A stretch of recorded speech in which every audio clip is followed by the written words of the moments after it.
MP की महाभारत उपचुनाव की जंग। स्वागत है आप सभी का, मैं हूं नैन्सी गौतम। एमपी की सियासत में अब कंगना रनौत की चर्चा जोरों पर है।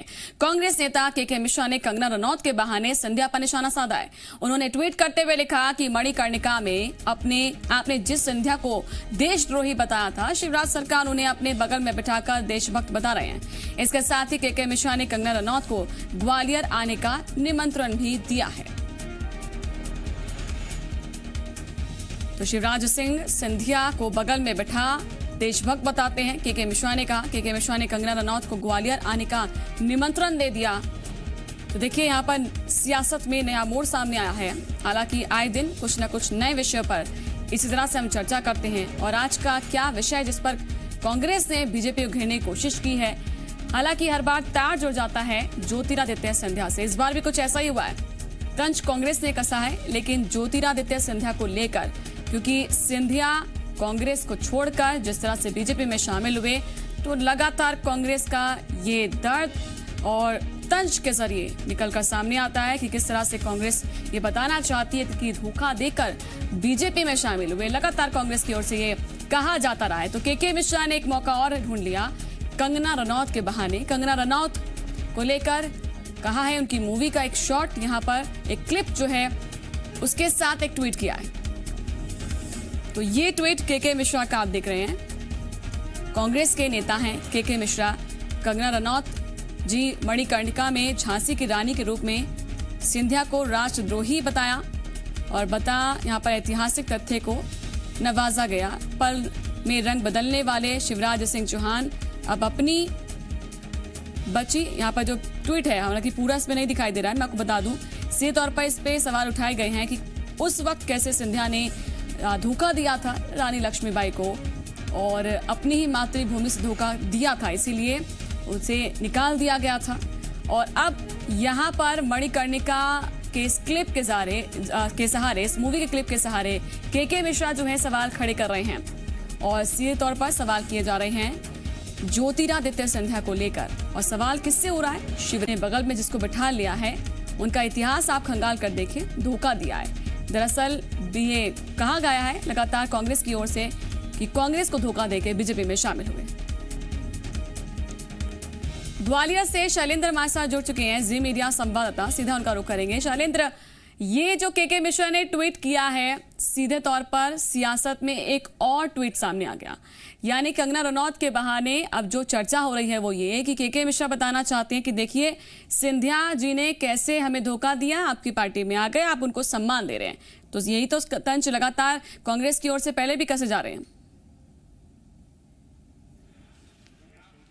देखिए, बिल्कुल गाहे बगाहे कांग्रेस जो है वो सिंधिया पर निशाना साधने का कोई भी मौका नहीं छोड़ना चाहती है, चाहे वह कंगना रनौत के माध्यम से मौका हो या अन्य कोई माध्यम हो।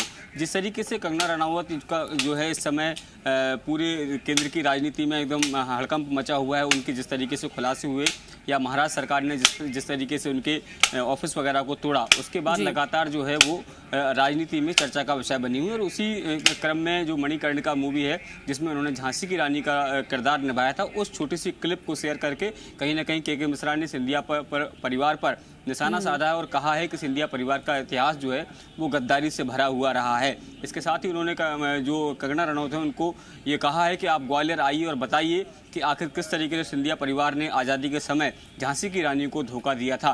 क्योंकि लगातार ये हम भी देख रहे हैं कि जो कांग्रेस जो है वो बिकाऊ और टिकाऊ की बात करते हुए सिंधिया और उनके साथ जो 22 समर्थक गए हैं उन सबको बिकाऊ साबित करने में लगी हुई है। लेकिन उसके उलट चाहे मध्य प्रदेश के मुख्यमंत्री की बात करें या खुद ज्योतिरादित्य सिंधिया की बात करें, लगातार ग्वालियर चंबल संभाग की सभाओं में हमने देखा कि वो इस बात को कह रहे हैं कि धोखा उन्होंने नहीं दिया, गद्दारी उन्होंने नहीं की, बल्कि कांग्रेस ने की है।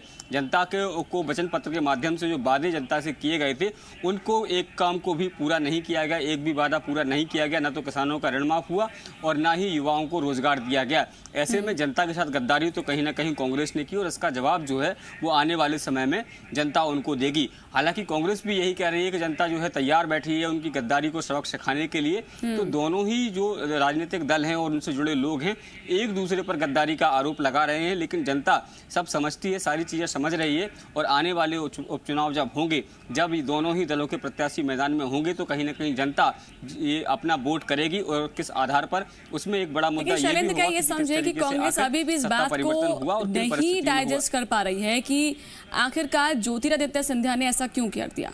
हालांकि उनको पहले संदेह था, लेकिन लग नहीं रहा था कि शायद पार्टी से वो इतर जाएंगे और दूसरी पार्टी में जाएंगे, भले ही संदेह हो।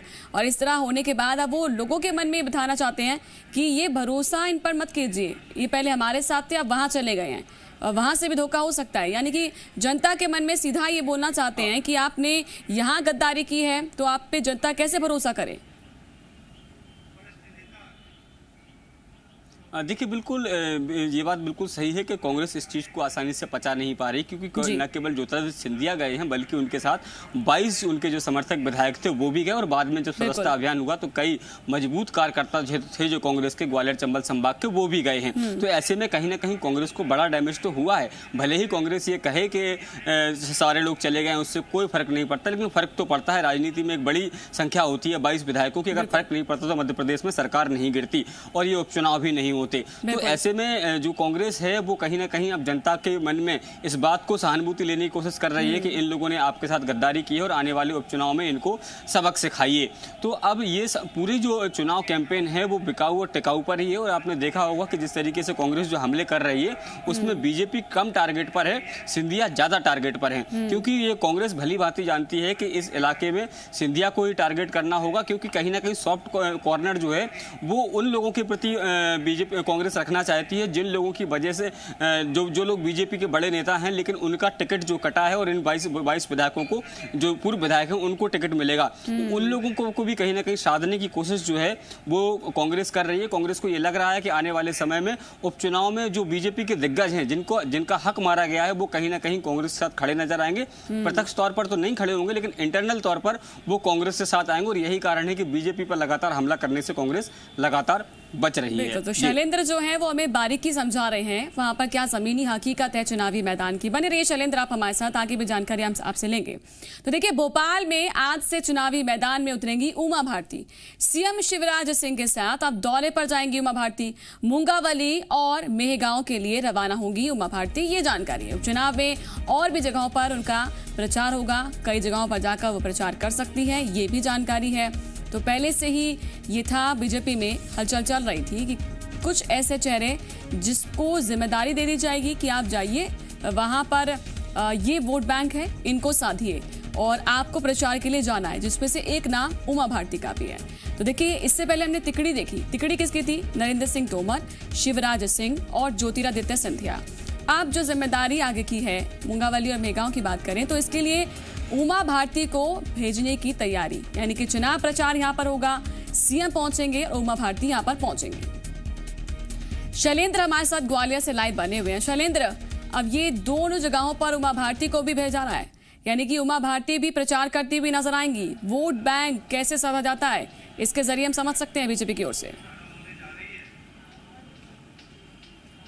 देखिए, बिल्कुल नैन्सी, मैं आपको बता दूं कि 2003 की जब बात अगर हम करते हैं, अगर पिछले इतिहास की तरफ जाते हैं, तो उमा भारती ही वो चेहरा थी जिसने मध्य प्रदेश में बीजेपी की वापसी कराई थी। न केवल वापसी कराई थी बल्कि जबरदस्त वापसी कहें तो इसमें कोई गलत नहीं होगा। और उसके बाद लगातार बीजेपी लंबे समय तक, यानी 2018 तक, यानी 3 बार सरकार में बीजेपी रही। यानी मध्य प्रदेश में सत्ता वापसी का श्रेय अगर किसी को दिया जाता है तो वो है उमा भारती। उमा भारती फायर ब्रांड नेता मानी जाती हैं और ग्वालियर चंबल संभाग में वो लगातार सक्रिय भी रही हैं।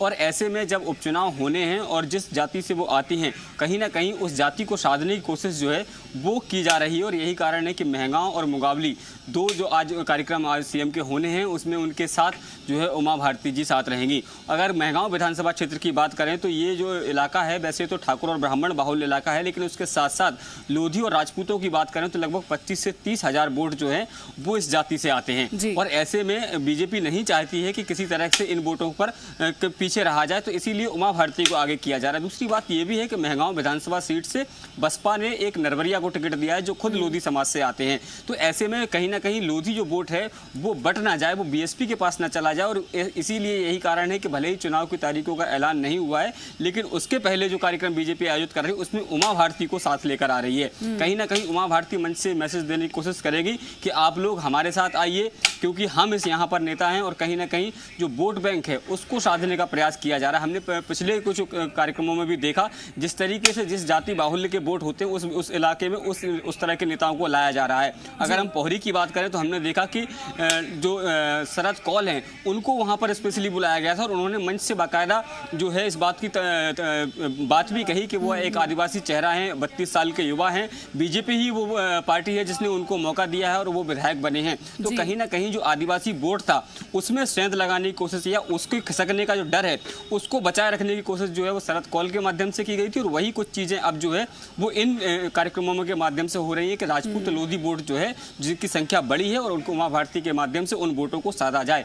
आने वाले समय में ये भी हो सकता है कि कुछ अन्य जो नेता हैं उन लोगों को भी ग्वालियर चंबल संभाग में प्रचार में उतारा जाएगा ताकि जो अलग अलग जातियों के वोट हैं उनको बराबर से रखा जाए। बीजेपी अपने साथ रखना चाहती है क्योंकि 2018 के चुनाव में कहीं ना कहीं ये समीकरण फैल हुए थे और यही कारण है कि जो बीजेपी है उसको इस अंचल में करारी हार का सामना करना पड़ा था। जी, तो समीकरण फेल नहीं होना चाहिए, इसीलिए बीजेपी पूरी कोशिश कर रही है कि दिग्गजों को और जो वरिष्ठ लोग हैं भले ही उनको लाना पड़े, लेकिन अभी लाना है। शुक्रिया आपका शैलेंद्र, तमाम जानकारी देने के लिए। नजर बनाए रखिएगा। ग्वालियर में उपचुनाव से पहले बीजेपी की मुश्किलें बढ़ सकती हैं। आज लोहिया बाजार के व्यापारियों ने उपचुनाव के बहिष्कार की चेतावनी देते हुए जमीन नहीं तो वोट नहीं के पोस्टर लगा दिए। व्यापारियों ने 12 और 13 सितंबर को भी अपनी मांगों को लेकर बाजार बंद रखा था। ग्वालियर पूर्व क्षेत्र में आने वाले इस इलाके में 25 से 30 हजार वोटर्स हैं। आपको बता दें कि लोहिया बाजार के व्यापारियों को 14 साल पहले शिवपुरी लिंक रोड पर आवंटित जमीन पर अभी तक कब्जा नहीं मिल पाया है और इसके लिए व्यापारी लगातार सरकार से मांग भी करते आ रहे हैं और अगर ये मांग पूरी नहीं होती है तो साफ चेतावनी दे दी गई है।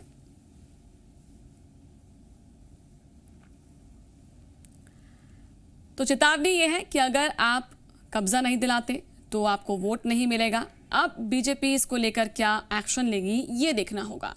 काफी दिलचस्प हो गया है क्योंकि अब आज लोहिया बाजार के व्यापारियों ने उपचुनाव के बहिष्कार की चेतावनी दे दी है तो नुकसान ऐसा हो सकता है पार्टी को।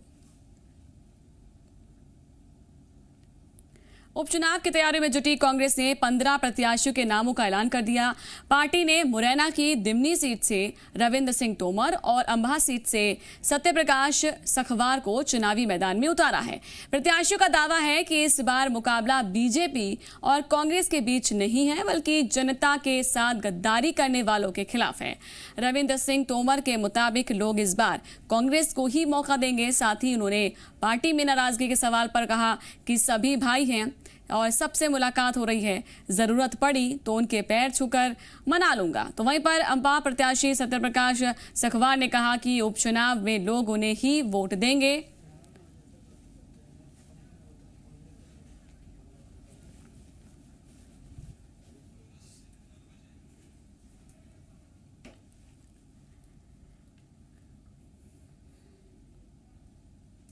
राज्य मंत्री बना दिया गया हार के डर के कारण से।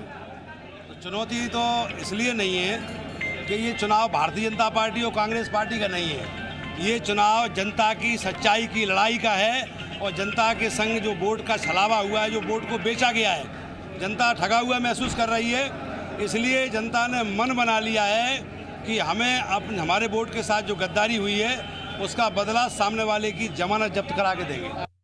ये कोई दल बदल नहीं है और हम तो चलो ये तो लोकतंत्र की हत्या कर रहे हैं, लोकतंत्र को ही खरीद रहे हैं, ख़त्म कर रहे हैं। तो इस प्रकार का ऐसा कुछ नहीं है।